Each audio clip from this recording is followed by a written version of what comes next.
Être pour ne pas être était sans doute ce à quoi a été destiné le Mahdi promis dans le monde musulman. Et, s'il m'échut aujourd'hui de parler de lui, c'est au vu de ces temps de déclarations non certifiées écrites sur lui et qui pèsent de tout leur poids sur l'identité véritable et authentique du personnage.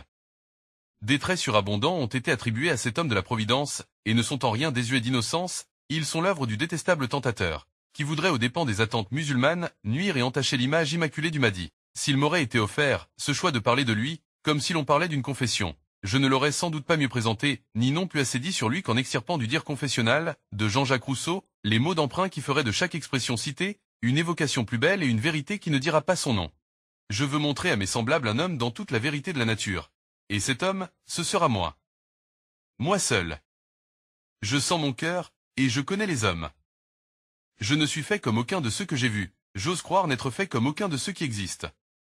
Si je ne vaux pas mieux, au moins je suis autre. Si la nature a bien ou mal fait de briser le moule dans lequel elle m'a jeté, c'est ce dont on ne peut juger qu'après m'avoir lu. Je viendrai, ce livre à la main, me présenter devant le souverain juge. Je dirai hautement, voilà ce que j'ai fait, ce que j'ai pensé, ce que je fus. J'ai dit le bien et le mal avec la même franchise. Je n'ai rien tu de mauvais, rien ajouté de bon, et s'il m'est arrivé d'employer quelque ornement indifférent, ce n'a jamais été que pour remplir un vide occasionné. Être éternel, rassemble autour de moi l'innombrable foule de mes semblables, qu'ils écoutent mes confessions, qu'ils gémissent de mes indignités, qu'ils rougissent de mes misères. Que chacun de découvre à son tour son cœur au pied de ton trône avec la même sincérité, et puis qu'un seul te dise, s'il l'ose, je fus meilleur que cet homme-là. J'aurais sans doute exhorté des incantations pour qu'il ne soit plus attendu, en tant qu'homme de la Providence et légendaire, mais plutôt en tant qu'un être fidèle, et existant parmi nous et subsistant par la miséricorde divine. Quelle serait donc l'attitude des gens, s'ils se faisaient connaître, et paraître parmi ses semblables? Sans doute une grande dénégation suivra et le reniement sera son lot. Il ne fera pas une exception, il sera comme tous ses élus prédécesseurs, renié. Et si les croyants parvenaient à le reconnaître, un doute profond troublera leurs esprits, en raison de leurs suspicions. Ensuite de prévenir le monde musulman de la dangerosité de l'effet de serre qui a été produit par les activités humaines. Les rejets de la fumée dans l'air ambiant ont non seulement pollué l'atmosphère mais également porté préjudice aux couches supérieures de la stratosphère. Cet état de choses induit la dénaturation des couches protectrices de l'atmosphère. La désinfiltration des rayons du soleil par les gaz cumulés dans l'atmosphère a dénaturé la fonction initiale de l'effet albédo. Les UV ont été transformés en rayons thermiques, et par voie de conséquence le climat deviendra drastique et invivable pour les habitants de la Terre. La suffocation des habitants de la Terre sera au cœur même de cette tragédie atmosphérique. Tout corps réfléchit une partie de l'énergie solaire qu'il reçoit. L'albédo est la part d'énergie solaire réfléchie par rapport à celle reçue. Plus un corps est clair et plus il est réfléchissant, son albédo est fort. A l'inverse, un corps sombre absorbe davantage les rayons du soleil, son albédo est faible. L'effet d'albédo joue ainsi un rôle sur le climat et l'équilibre thermique de la planète, au même titre que l'effet de serre ou le cycle du carbone. Il est directement impacté par les activités humaines et par le réchauffement climatique. L'augmentation de l'effet de serre provoque un réchauffement de la planète qui peut faire fondre la banquise polaire, ce qui diminue l'albédo et augmente donc également la température. L'effet albédo est donc un phénomène qui permet de comprendre comment la surface de la Terre interagit avec la lumière du Soleil, influençant directement les températures mondiales et le climat. En termes plus simples, l'effet albédo est la capacité des surfaces de la Terre à réfléchir le rayonnement solaire dans l'espace. Depuis des lustres que le Coran nous met en garde contre les effets des rejets à l'air libre de la fumée car ils contiennent les gaz à effet de serre. Le climat sera sans nul doute drastique. Il faut donc écouter les alarmes des hommes de science et se laisser sensibiliser contre la dangerosité de la situation actuelle du climat. La pollution de l'air est faite de produits chimiques ou de particules dans l'atmosphère qui menacent gravement la santé et l'environnement. Qu'est-ce qui provoque la pollution de l'air et quel est son impact sur notre planète ?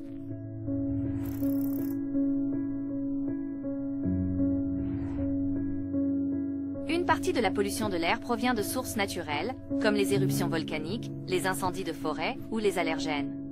La plupart de la pollution de l'air provient d'activités humaines, comme l'utilisation d'énergie et l'agriculture. Il y a plusieurs sortes de pollution de l'air créées par l'homme. Quand nous utilisons des combustibles fossiles pour générer de l'énergie, ils émettent des gaz à effet de serre dans l'air. Ces émissions, tels que le dioxyde de carbone, le méthane, le protoxyde d'azote et les gaz fluorés, retiennent la chaleur du soleil dans l'atmosphère terrestre, ce qui fait monter les températures dans le monde. Cela crée un cercle où la pollution de l'air affecte le climat. بسم الله الرحمن الرحيم فارتقب يوم تأتي السماء بدخان مبين يغشى الناس هذا عذاب أليم ربنا اكشف عنا العذاب إنا مؤمنون أنى لهم الذكرى وقد جاءهم رسول مبين ثم تولوا عنه وقالوا معلم مجنون إنا كاشف العذاب قليلا إنكم عائدون يوم نبطش البطشة الكبرى إنا منتقمون. Au nom d'Allah le tout miséricordieux, le très miséricordieux.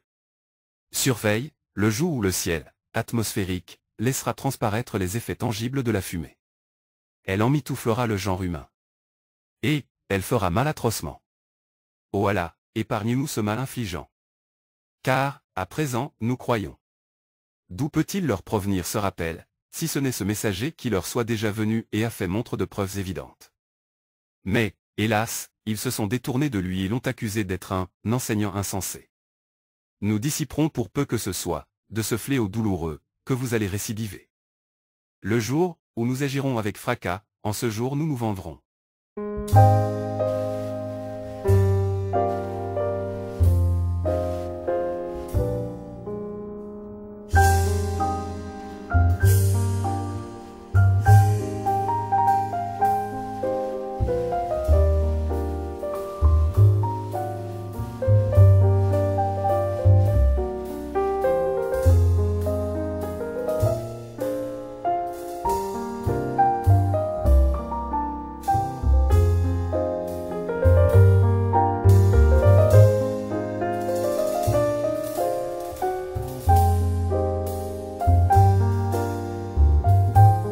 Selon le verset coranique, cité précédemment, la révélation contenant la parole divine et ses ordres ne peuvent être transmises que par les anges et les archanges célestes, comme l'archange Gabriel, Michaël ou tout autre esprit céleste. Dans le cas de la révélation prophétique de Mohammed, alayhi salam wa salam, ce fut l'archange Gabriel qui lui a transmis le Coran. L'archange Gabriel n'est pas seulement un transmetteur mais également un éducateur. Il a pris en charge la formation du prophète Mohammed, alayhi salam wa salam. C'est le normalien céleste. Il va suivre la formation de celui qui va former ses concitoyens d'Arabie.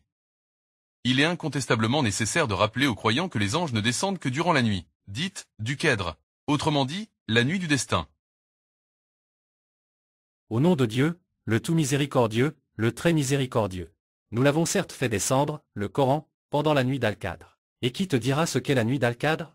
La nuit d'Al-Qadr est meilleure que 1000 mois. Durant celle-ci descendent les anges ainsi que l'esprit, par permission de leur Seigneur pour tout ordre. Elle est paix et salut jusqu'à l'apparition de l'aube. Les anges vont à la rencontre de l'individu vélu et lui transmettent les ordres de Dieu. Par cette avenante, les anges transmettent les ordres divins à celui qui fut désigné par le Très-Haut. Ils lui apprennent les ordres divins, qui contiennent soit des rappels ou du renouveau. Il est par conséquent un envoyé de Dieu. Le prophète Mohammed, alayhi salam wa salam, a transmis jadis le message de Dieu. Il a accompli sa mission. Le messager d'Allah est, à la fois, un envoyé de Dieu, un messager et un prophète. Dieu a annoncé dans le livre divin que Mohammed sera le sceau des prophètes. Dieu a clos avec lui l'envoi des prophètes, mais en aucun cas, l'envoi des messagers. Les anges descendent pour rendre visite à un individu sur terre. Cette visite est généralement impromptue et inopinée pour l'accueillant des hôtes qui reçoit ces êtres de lumière venant du monde céleste. Cette visite élit cet hôte au rang de prophète ou au rang de messager. De ce fait, cette visite serait conditionnée par un message que doit accomplir l'heureux élu. Il est chargé de communiquer le message divin au monde. Il faut aussi comprendre que cette rencontre occasionnée par le Très-Haut n'advient que lors d'une nuitée qui appartient aux 10 dernières nuits du mois de Ramadan. Dieu a dit, à cette occasion solennelle, « Je suis un nombre impair et j'aime les nombres impairs ».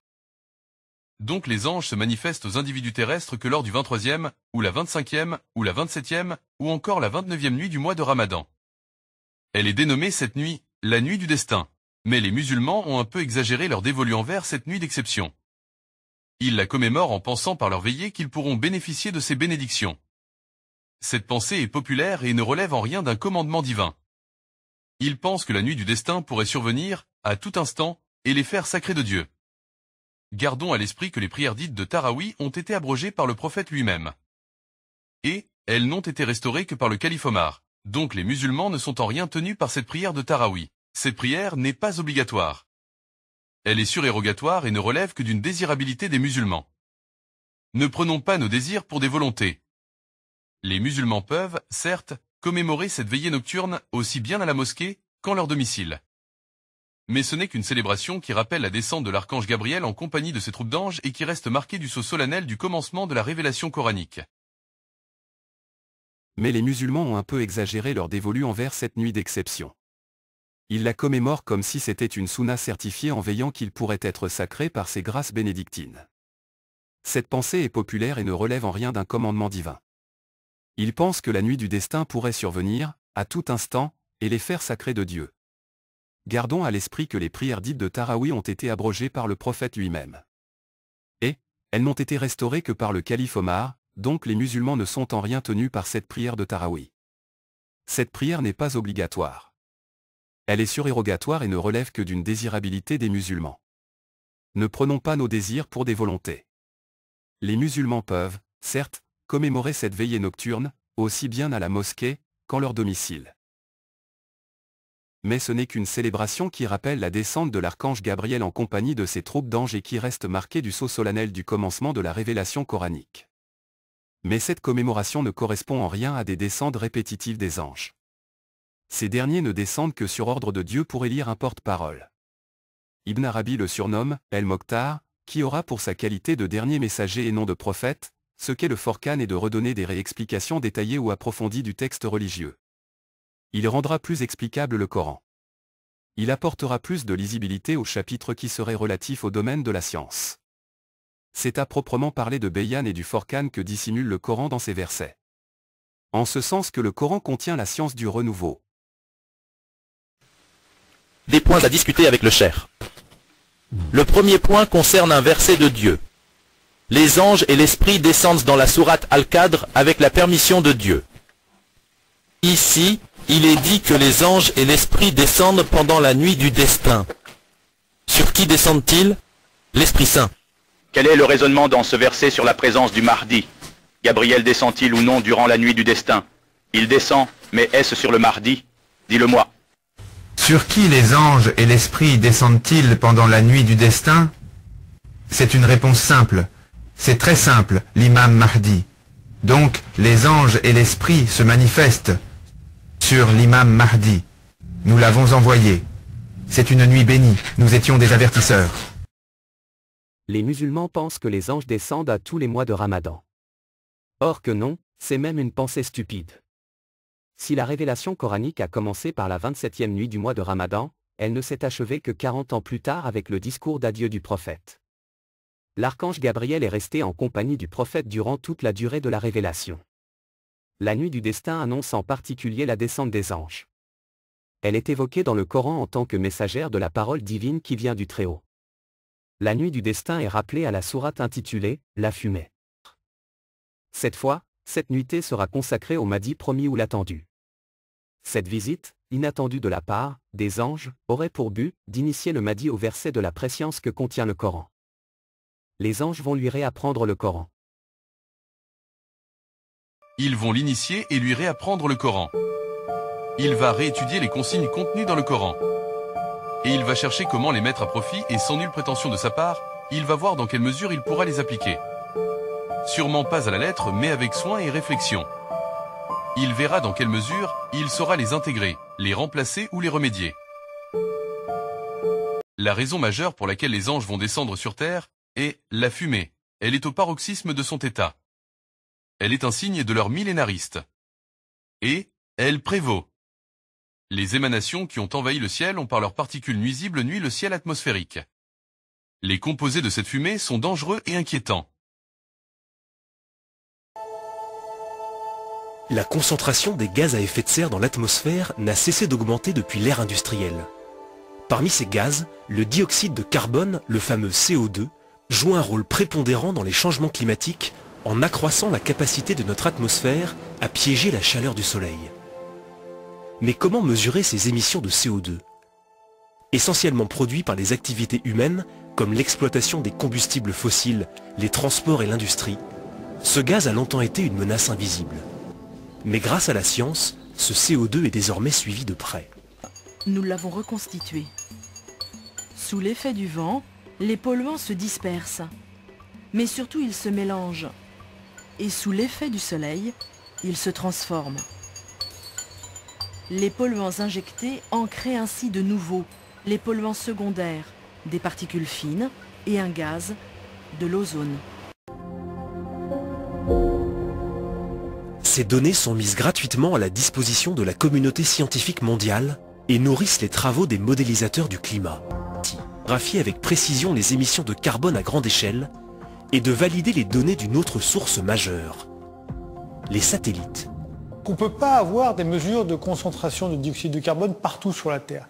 Donc du coup, ça a un intérêt d'avoir des satellites parce que les satellites, justement, peuvent faire cette mesure globale, quotidienne, pratiquement partout sur la Terre. Ce ne sont pas des mesures parfaites, en particulier la précision qui est accessible à partir des observations spatiales est moins bonne que la précision qui est accessible à partir des mesures au sol, des instruments qui sont au sol.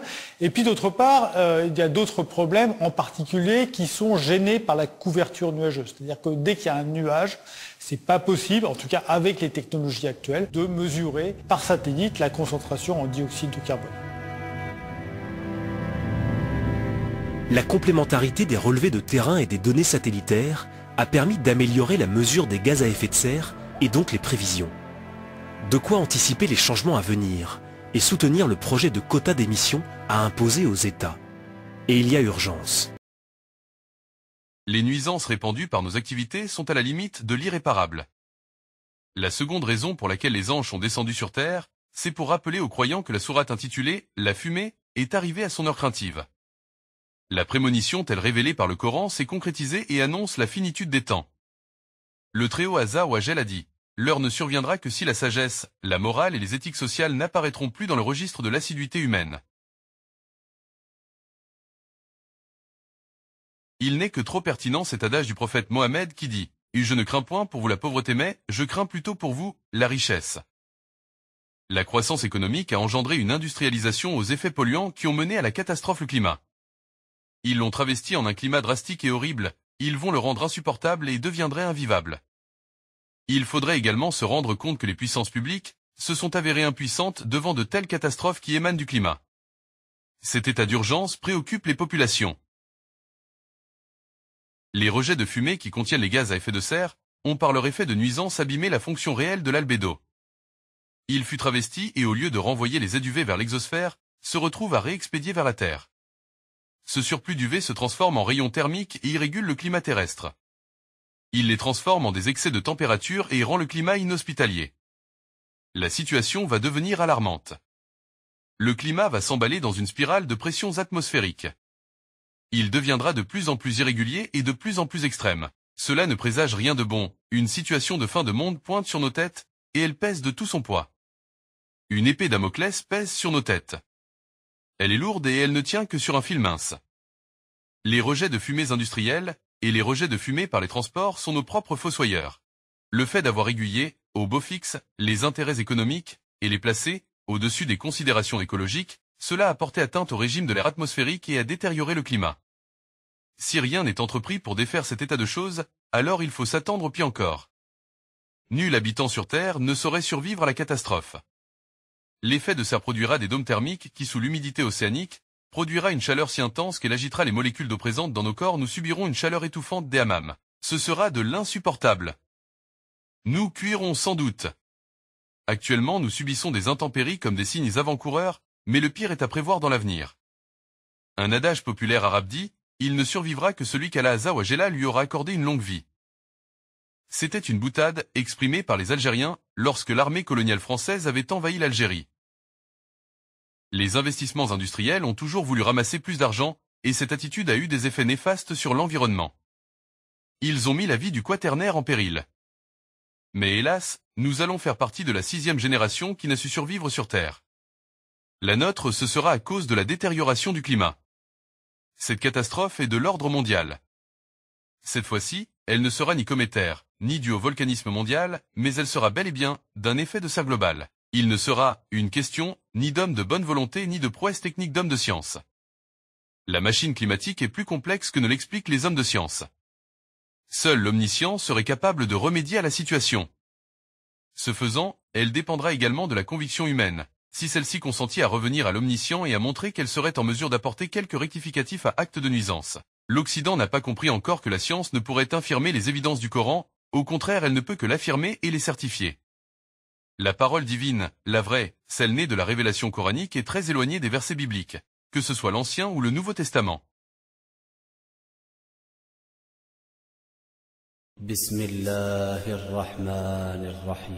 فارتقب يوم تأتي السماء بدخان مبين يغشى الناس هذا عذاب أليم. Au nom d'Allah, le tout miséricordieux, le très miséricordieux. Hamim. Par le livre explicite, nous l'avons fait descendre en une nuit bénie. Nous sommes en vérité ceux qui avertissent, durant laquelle est décidé tout ordre sage. C'est là une consigne venant de nous. C'est nous qui dépêchons les messagers, à titre de miséricorde, de la part de ton Seigneur, car c'est lui l'audient et l'omniscient. Seigneur des cieux, de la terre et de l'interespace, si seulement vous pouviez en avoir la conviction. Il n'y a point de divinité, à part lui. Il donne la vie et donne la mort et il est votre Seigneur et le Seigneur de vos premiers ancêtres. Mais les gens sont dans le doute et ils s'amusent. Ce passage coranique a trait à la nuisance et à l'impact des fumées sur le ciel atmosphérique. Il fait partie des attentes musulmanes et il est classé parmi les textes millénaristes. Il faut se dire que les rejets de fumée, visibles, ont émis des gaz à effet de serre, non visibles, et ces miasmes morbides ont rempli le ciel atmosphérique de composés moléculaires qui ont interverti le cours des rayons du soleil qui pénètrent l'atmosphère terrestre. Ils les ont modifiés en rayons thermogènes qui réchauffent indiscutablement l'atmosphère terrestre. Le climat se transforme en un climat inhospitalier et deviendra apocalyptique. Enfin, il n'est plus en devenir. Nous y sommes. Et, on est en plein dedans. Ce dérèglement climatique se dénaturerait et deviendrait irréversible. Aucun de nos semblables ne serait capable de remédier cet état de fait de nuisance. Il est déjà trop tard. Les récalcitrants et les sceptiques devraient s'abstenir de polluer. Il y va de leur survie. Ces deux graphiques présentent des taux de polluants que les pays industriels rejettent dans l'atmosphère. Les pays qui polluent le plus sont représentés dans le second diagramme. Les intellectuels à la carte sont dangereux parce qu'ils prêchent en faveur des lobbies industriels. Ils sont les avocats de ces groupes de pression politico-économiques. Ils restent dans le déni total d'un effet de serre global. Et ils exposent toute la planète dans un péril de fin du monde. S'ils parviennent à leur dessein funeste, ce sera alors un apocalypse sans précédent. Ce sera du jamais vu, dans l'ère quaternaire. Une mort en masse pèse sur les gardiens de cette civilisation polluante. Ce sera la fin de tous les vivants sur Terre. Les climato-sceptiques veulent, sous dictat des capitaux, nous mener à la catastrophe planétaire. Ce sont des imposteurs qui travaillent en faveur du business plan des grandes compagnies et des géants pétroliers. Climato-sceptiques. Ils désignent ceux qui ne croient pas au réchauffement climatique, mais aussi ceux qui pensent que si réchauffement il y a, celui-ci ne peut être dû à l'homme. Ces théories sont une imposture et je pense que ces scientifiques ne sont pas corrects. Alors ce réchauffement, il serait lié à quoi Mais les réchauffements, quel réchauffement? Vous avez vu un réchauffement? Je pense qu'on ne peut pas prévoir le climat, pas plus qu'on peut prévoir le temps à plus de 5 jours de distance. Regardez la météo, puis c'est tout. On prévoit le temps à 2 ou 3 jours. Prévoir le climat dans un siècle, c'est une imposture. L'ancien ministre de la Recherche sort un livre qui se vendra à plus de 120 000 exemplaires. L'imposture climatique. Avec cet ouvrage, le géophysicien provoque un véritable séisme dans les médias. Ça fait 10 ans qu'on entend les mêmes discours et les mêmes choses. Ça va recommencer aujourd'hui et on n'avancera pas parce que notre civilisation est basée sur des échanges, sur le business, sur la croissance. Et tant que notre civilisation sera basée là-dessus, ça ne marchera pas.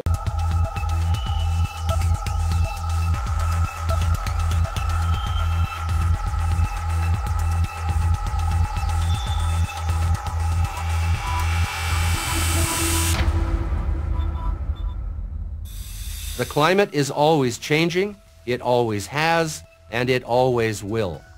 I'm Patrick Moore, co-founder of Greenpeace for Prager University. Si l'industrie des énergies fossiles exploite toutes ses réserves, peu importe ce que font les gouvernements, l'industrie va casser la planète. C'est justement son business plan.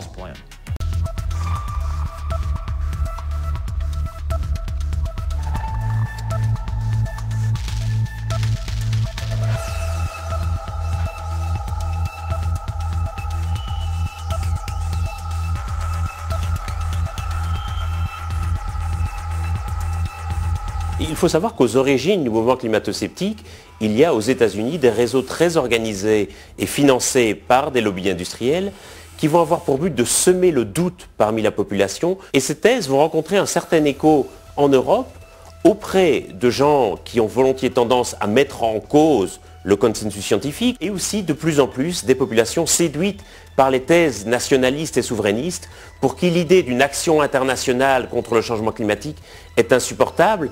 Et donc, pour ces populations-là, on va voir une conjonction des thèses nationalistes avec des thèses climato-sceptiques pour remettre en cause le principe même de la coopération internationale sur le sujet.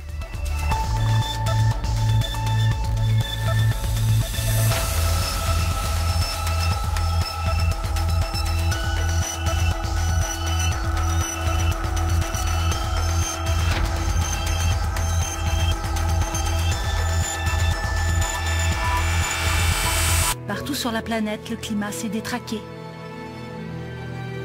L'humanité est en péril, mais aussi responsable de ce dérèglement par son addiction aux énergies fossiles. Il y a 40 ans, les géants du pétrole le savaient. Ils savaient que leurs produits mettaient en danger notre climat. Et pourtant, ils n'ont rien fait pour changer de trajectoire, bien au contraire. Ce qu'il y a de plus choquant dans ce que nous avons appris ces 5 ou 6 dernières années, c'est que ces compagnies pétrolières, les plus grandes entreprises du monde, avaient leur propre programme scientifique. Elles avaient très bien compris la crise climatique à venir, avant le reste d'entre nous. Depuis plus de 20 ans, Kurt Davis enquête sur la responsabilité du Big Oil, les géants du pétrole, dans la crise climatique. Ils étaient conscients que le problème allait s'aggraver. Mais ils n'en ont parlé à personne d'autre. Ils ne l'ont pas dit au gouvernement, ils ne l'ont pas dit à la population, et ils ne l'ont jamais dit publiquement. C'est là que le crime commence. Ce film d'entreprise, produit par la multinationale Shell, explique que des scientifiques prélèvent des gaz dans l'atmosphère et mesurent la température des océans pour étudier l'évolution du climat. À cette époque, Shell mène des recherches car elle veut connaître l'impact de ses produits sur l'atmosphère. Ses concurrents font de même, Total, BP, Chevron et surtout le géant américain Exxon. J'avais suffisamment de preuves pour démontrer que l'effet de serre commencerait à réchauffer l'atmosphère. Sur la base de nos calculs, cela se passerait dès la fin des années 80 et dans les années 90. Nos modèles montraient qu'en continuant à utiliser des carburants et des combustibles fossiles au même rythme, cela entraînerait, du moins pour la période pendant laquelle les humains ont vécu sur la Terre, un changement climatique sans précédent. Et pour parler de ces champions de l'intox, on reçoit Sandrine Fedel. Bonjour. Ce qu'on découvre dans votre travail qui est assez incroyable, c'est qu'en fait les pétroliers, ils savaient depuis 50 ans qu'en gros, leur impact sur le réchauffement climatique, le fait qu'ils étaient en train de bousiller complètement la planète, ils le savaient depuis 50 ans, et pourtant, nous, ils nous tenaient un discours quasiment inverse. Donc on va regarder un extrait de votre documentaire et on en parle après. Sur ce film d'entreprise d'Exxon, on voit le jeune ingénieur mener des recherches à bord d'un pétrolier géant, le Esso Atlantique. Pendant 3 ans, avec une équipe de scientifiques payés par la compagnie, ils parcourent les océans. Leur feuille de route est claire, Exxon veut mesurer les conséquences de la combustion des énergies fossiles.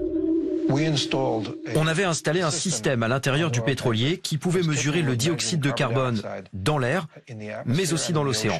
Si on arrivait à comprendre comment le CO2 était absorbé, alors on pouvait déterminer à quelle vitesse il allait s'accumuler dans l'atmosphère et donc les implications au niveau du changement climatique. Et à l'époque, il était déjà clair pour vous que le climat allait se réchauffer ? Nous étions sûrs que les changements dus aux activités humaines avec le dioxyde de carbone auraient des conséquences importantes sur le climat. La seule question, c'était de savoir, est-ce que nous parlons de 2 décennies ou 3 décennies? Pas de siècles en tout cas. Et qu'est-ce qui s'est passé ensuite avec votre programme de recherche? Le projet de recherche sur le bateau a été arrêté d'un coup, fin 82. Ce qu'on a montré avec le documentaire, avec le reportage, c'est pas tant que Total savait à ce moment-là, parce que ça c'était en accord avec la science de l'époque. C'est qu'ont-ils fait après avec ce savoir. Et c'est là que ça devient très intéressant, parce que Total ouvre ses pages, reconnaît, et ils disent clairement dans ce document, tous les modèles prédisent qu'un réchauffement est à venir. Mais c'est après que les choses évoluent. C'est-à-dire que dans les documents plus tard, que ce soit Elf et Total, on se rend compte qu'ils appuient sur les doutes scientifiques. Ils ont utilisé des techniques de stratégie du doute. On n'est pas sûr, on ne sait pas. On va en parler parce qu'on va voir un extrait spécifiquement là-dessus. là-dessus. Des problèmes que soulèvent les climato-sceptiques, voici que les doctes musulmans s'adjoignent au problème des récalcitrants et font entrave à l'urgence. À cause d'une diglossie linguistique qui repose sur des interprétations, les voilà succombés dans le déni et le non-entendement. Ils pensent que ce fléau viendra d'une autre manière. Il viendra d'un fin fond de l'univers et envahira la Terre. Cette vision est également fausse. La fumée ne viendra, de nulle part, du ciel, si ce n'est des rejets de fumée qui proviendraient des hauts fourneaux, des tuyaux d'échappement de circulation routière, et de toute autre activité industrielle qui émet de la fumée. Les incendies de forêt et les volcans qui dégagent des panaches de fumée. Toutes ces émanations de fumée contiennent des particules gazeuses dangereuses, et parmi elles, les gaz à effet de serre. Les résidus gazeux s'accumulent dans l'atmosphère et agissent à notre détriment sous les effets des rayons du soleil qui arrivent sur Terre. Ils intervertissent le phénomène albédo naturel en un phénomène dangereux. Ils transforment les UV en rayons thermiques. La thermogenèse industrielle transforme les rayons UV en des rayons thermiques qui agissent fâcheusement sur l'air ambiant de l'atmosphère. Ce phénomène est très dangereux pour les habitants de la Terre. Le Coran a décrit cette situation périlleuse depuis des lustres. Ce phénomène est très dangereux et apocalyptique pour les habitants de la Terre. En prévision de cet effet dangereux qui pourrait survenir, si l'humanité n'interviendrait pas à temps pour contrer ce fléau dévastateur qui pourrait devenir une heure désastreuse qui exprimerait la finitude du monde habitable. L'Omniscient a tenu à nous aviser et à nous mettre en garde contre cet état délétère qui va provoquer un incident climatique sans précédent.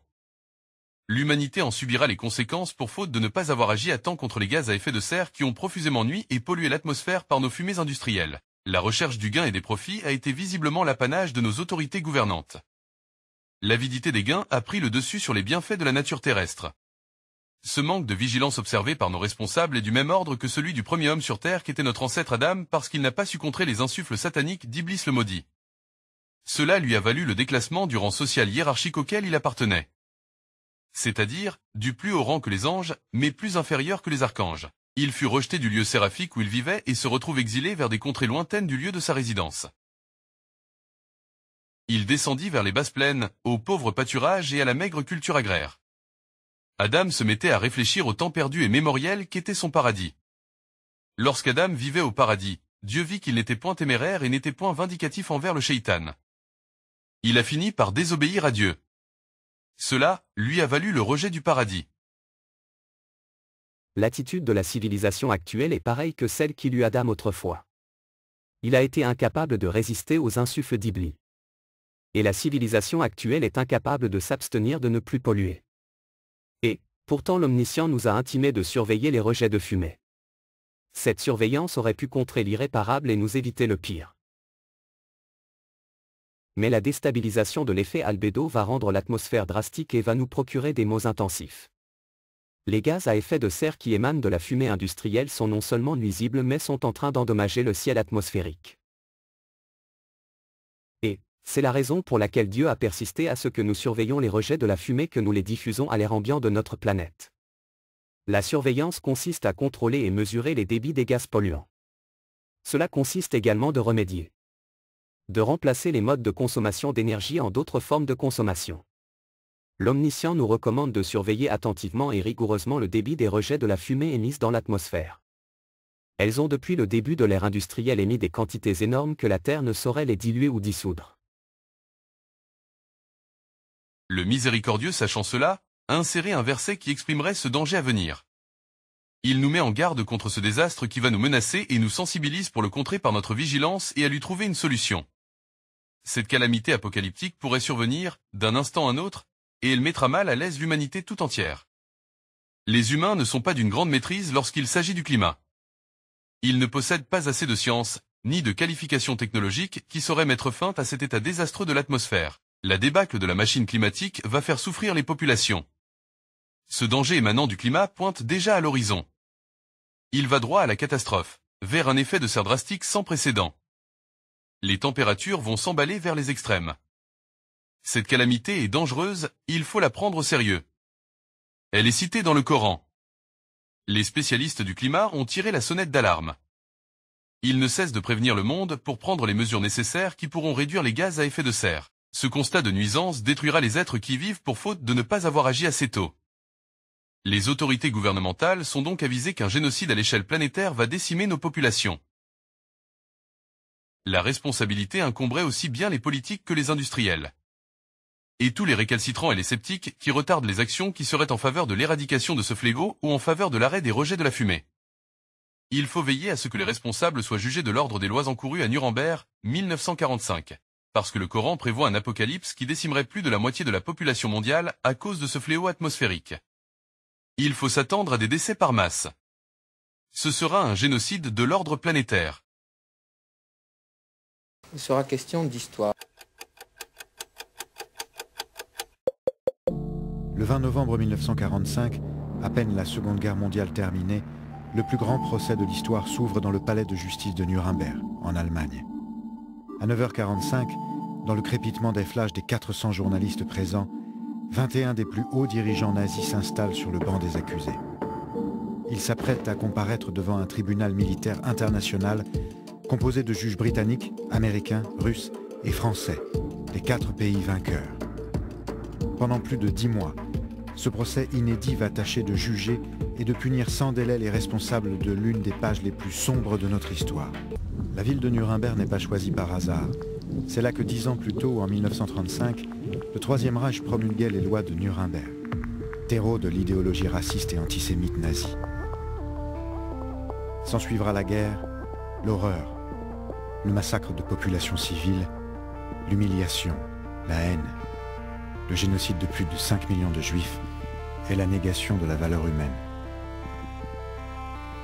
Face à l'immensité de ce génocide et aux atrocités commises par les nazis, 4 chefs d'accusation sont retenus contre les prévenus.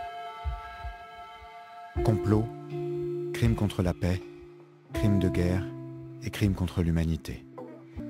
Parmi eux, Hermann Göring, maréchal du Reich, Rudolf Hess, adjoint d'Hitler, Joachim von Ribbentrop, ministre des Affaires étrangères, et Wilhelm Keitel, chef de la Wehrmacht. Certains absents manquent cruellement à l'appel, à commencer par Adolf Hitler qui s'est suicidé dans son bunker quelques mois plus tôt. Pendant près d'1 an, de nombreux témoins, rescapés, médecins ou militaires se succèdent à la barre, tandis que des dizaines de milliers de documents sont présentés à la cour. Aucun tribunal n'avait jamais entendu pareille énumération de meurtres de masse. Pour la première fois, plusieurs films sont projetés pendant l'audience, preuve irréfutable de la barbarie nazie. Insoutenables, ces images veulent confronter les accusés à leurs crimes, mais ont aussi valeur de témoignage. Le procès, massivement couvert par la presse internationale, est d'ailleurs intégralement filmé pour ne jamais oublier. Alors, pour éradiquer à jamais le nazisme et éviter que de tels crimes ne se reproduisent, le procès de Nuremberg innove et jette les bases d'une nouvelle justice. À la libération des camps en 1945, lorsque s'ouvrent les portes de l'enfer, les mots manquent pour décrire l'horreur. Il n'existe pas non plus de vocabulaire ni de cadre juridique pour traduire ces crimes sans précédent. Mais quelle justice il y aura pour les crimes impunissables? Quelle justice il y aura pour le crime des camps de la mort? Les Alliés instaurent alors pour la première fois un tribunal international et inventent les notions de crime contre la paix et contre l'humanité pour désigner la violation des droits fondamentaux d'un individu ou d'une population. Les hommes ne sont d'ailleurs pas les seuls à être jugés. Pour la première fois, des institutions telles que la SS, l'escadron de protection nazie, où la Gestapo, la police du Reich, figure aussi sur le banc des accusés. Pour consolider ce nouveau droit mondial, l'ONU promulgue la Déclaration universelle des droits de l'homme le 10 décembre 1948.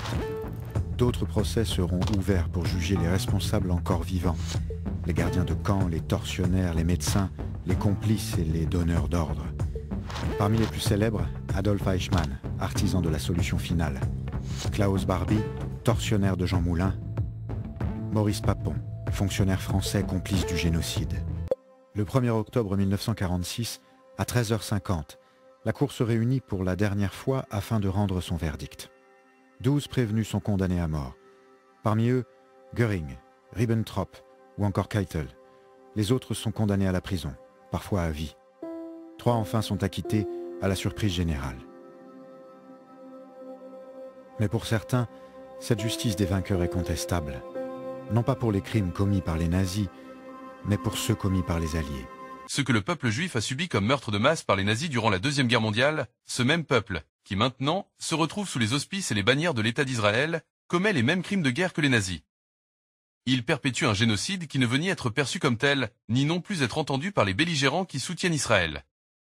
La presse écrite et audiovisuelle d'Europe, comme celle des anglo-saxons comme les USA, l'Australie et le Canada ne publient des articles et ne diffusent que les intox qui seraient favorables aux thèses israéliennes. L'entité sioniste avec ses capitaux israélo-américains finance les entreprises de communication, ce qui revient à dire que l'information est vassalisée par les capitaux sionistes. Les dirigeants des boîtes de communication sont sous la tutelle du lobby juif d'Israël. La colonisation par le peuplement, c'est occuper un territoire étranger de force et par la loi du talion afin d'exploiter ses richesses et y installer des colons. Ce processus s'implique avec l'État d'Israël qui peuple un nouveau territoire pour établir une domination politique, militaire et économique. Les médias occidentaux ferment les yeux sur l'occupation juive des terres palestiniennes.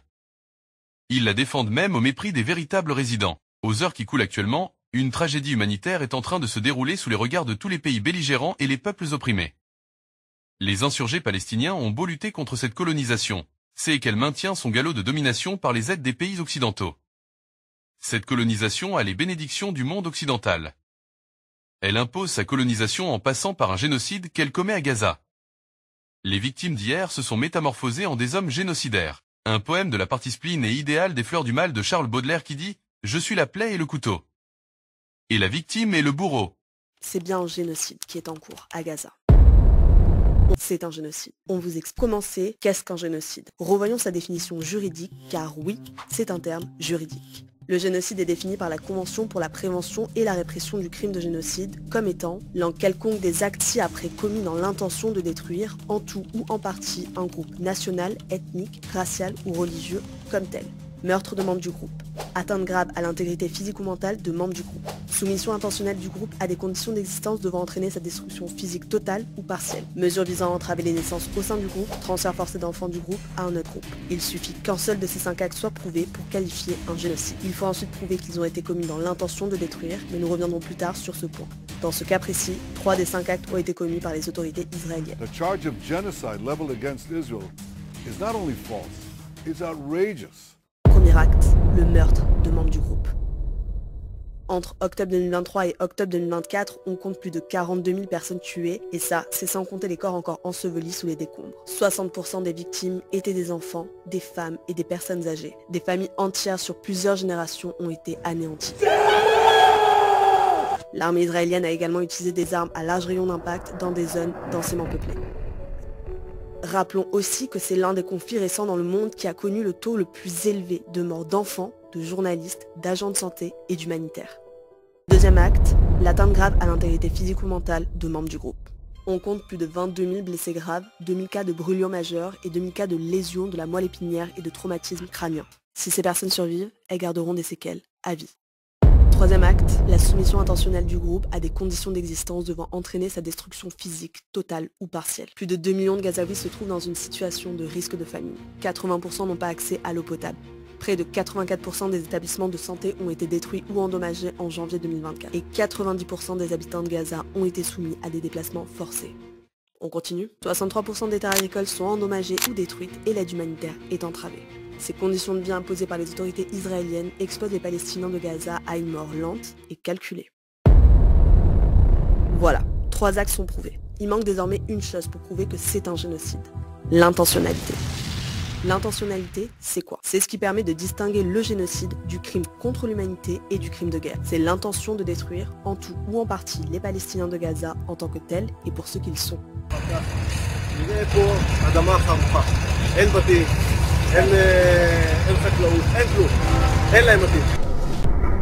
Des preuves permettent d'affirmer l'intentionnalité génocidaire d'Israël, comme les déclarations des autorités en charge de la campagne militaire, des schémas de comportement et de destruction, des attaques directes contre des civils et des biens civils, des bombardements délibérément aveugles, l'échelle, la nature, l'ampleur et le degré des pertes, le caractère systématique des actes illégaux, des vidéos de soldats israéliens appelant à la destruction de Gaza, et cette liste est non exhaustive. En plus de cela, on a analysé 102 déclarations faites par des responsables gouvernementaux, des officiels militaires de haut rang et des membres de la Knesset. Beaucoup sont déshumanisantes et racistes.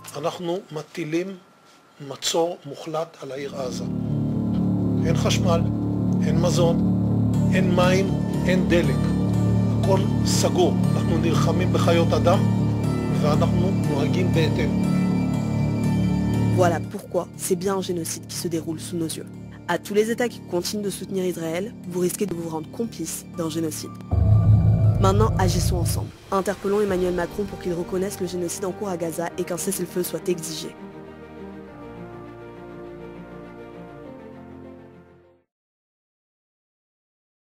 Face à cette adversité, le monde musulman doit prendre en charge le double caractère de ce combat et non rester dans l'expectative et impuissant. Un combat qui serait dirigé contre le fléau climatique qui met en danger de survie la planète tout entière. Et l'autre combat que les musulmans devraient absolument le relever, celui de libérer la Palestine de la soldatesque du Tsahal. Israël a placé le territoire palestinien sous sa tutelle discriminatrice. Un État fantoche édifié sur une base d'une victimisation du peuple juif. Certes, mais pas au détriment du peuple palestinien. Au lieu de les réintégrer dans leurs États respectifs et réhabiliter leur identité pleine et entière dans leur territoire d'Occident, non. Ils exploitent leur victimisation pour justifier leur occupation sur des territoires d'autrui. L'Occident a une grande part de responsabilité pour avoir rendu le Moyen-Orient une poudrière explosive. L'Occident a déstabilisé le Moyen-Orient par ses desseins de fortuner les sionistes par une terre d'occupation. Il a cherché à intégrer Israël sur une terre arabe par la force du talion. Des cycles de guerre se sont suivis pour contraindre les Palestiniens de ne revendiquer leur terre d'origine. Les Israéliens conquièrent ces terres par des voies non pacifiques. Et aujourd'hui, ils cherchent à annexer toute la bande de Gaza. À ce propos, Yasser Arafat a dit que si les Israéliens nous auraient consultés lorsqu'ils étaient des victimaires du régime nazi, nous les aurions offert un asile et nous les aurions encouragés à intégrer notre communauté. Mais eux, non. Ils sont venus en occupant et cherchaient à déloger notre peuple de sa terre natale. Ils ont procédé par exterminer notre peuple et prendre notre terre. Ils sont venus avec des idées colonisatrices. L'Occident est particulièrement responsable de cet état de fait. Il a contribué à leur dessein d'occupation. Et, ils ont créé un autre bastion pour la colonisation.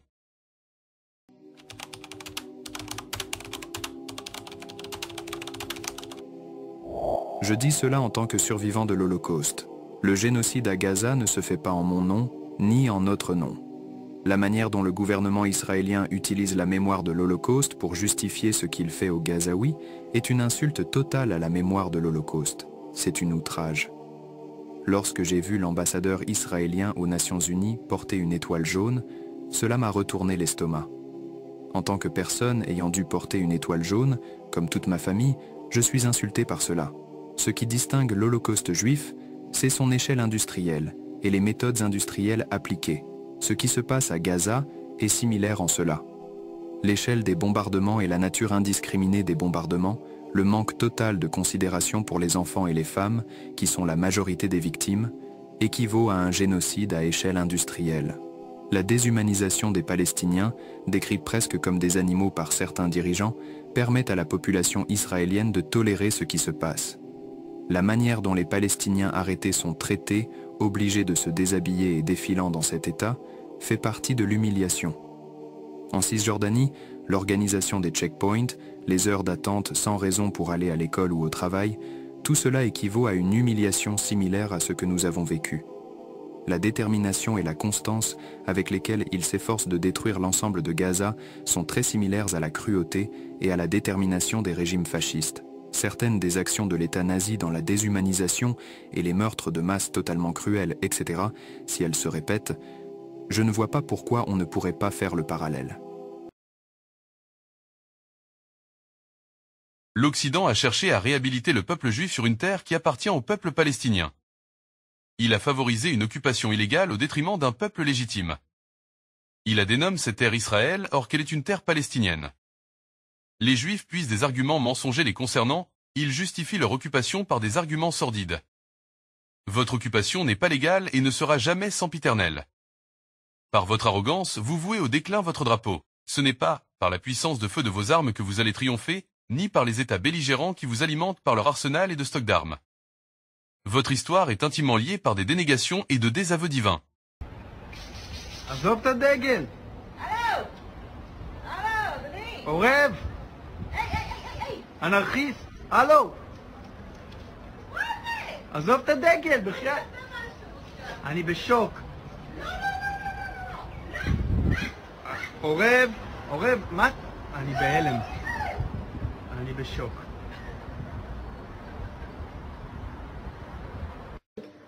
קראו לי את כל הדגל.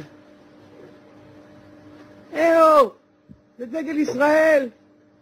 נכון שיש לנו קרע במדינה, אבל למה אתם קוראים לי את הדגל שלי?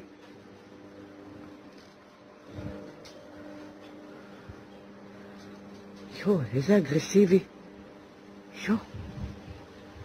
זה הדגל שלי.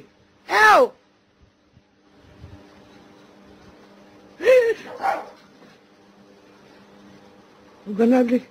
הוא קרא לי אותו לגזרים. האמת, בדיוק כמו שהמדינה שלנו כרגע קרואה לגזרים. בואי, אתה ממש רוצח סדרתי. סבתא, תראי מה הוא עושה. אני בהלם. טוב שזה... Vos méfaits sont signalés dans les registres des doléances coraniques, à moins que Dieu soit également un antisémite. Vous avez été désavoué par le Créateur depuis l'âge antique. Et nous ne sommes en rien responsables de votre rejet de peuple élu. Le désaveu divin vous a retiré ce titre. Et nous ne pouvons nous résigner à l'image de victimisation que vous faites de vous-même or que vous êtes devenus des génocidaires de notre époque. Nous ne pouvons nous résigner aux verdicts onusiens car ils sont grotesques et malveillants lorsque les mandataires du droit de veto brandissent leur holà devant les peuples opprimés. Les belligérants des pays d'Occident constamment sont devenus par leur soutien à Israël des complices d'un génocide. Il est temps au monde musulman de se regrouper en une communauté unique et indivisible. Nos divisions nous ont affaiblis et nous sommes à la veille d'un processus de disparition d'un pays musulman, la Palestine. Et tant que nous restons divisés, le lobby sioniste sous couvert des chrétiens anglo-saxons auront raison de nous. Vos méfaits sont signalés dans les registres des doléances coraniques, à moins que Dieu soit également un antisémite. Vous avez été désavoué par le Créateur depuis l'âge antique. Et nous ne sommes en rien responsables de votre rejet de peuple élu. Le désaveu divin vous a retiré ce titre. Et nous ne pouvons nous résigner à l'image de victimisation que vous faites de vous-même or que vous êtes devenus des génocidaires de notre époque. Nous ne pouvons nous résigner aux verdicts onusiens car ils sont grotesques et malveillants lorsque les mandataires du droit de veto brandissent leur holà devant les peuples opprimés. Les belligérants des pays d'Occident constamment sont devenus par leur soutien à Israël des complices d'un génocide. Il est temps au monde musulman de se regrouper en une communauté unique et indivisible. Nos divisions nous ont affaiblis et nous sommes à la veille d'un processus de disparition d'un pays musulman, la Palestine. Et tant que nous restons divisés, le lobby sioniste sous couvert des chrétiens anglo-saxons auront raison de nous.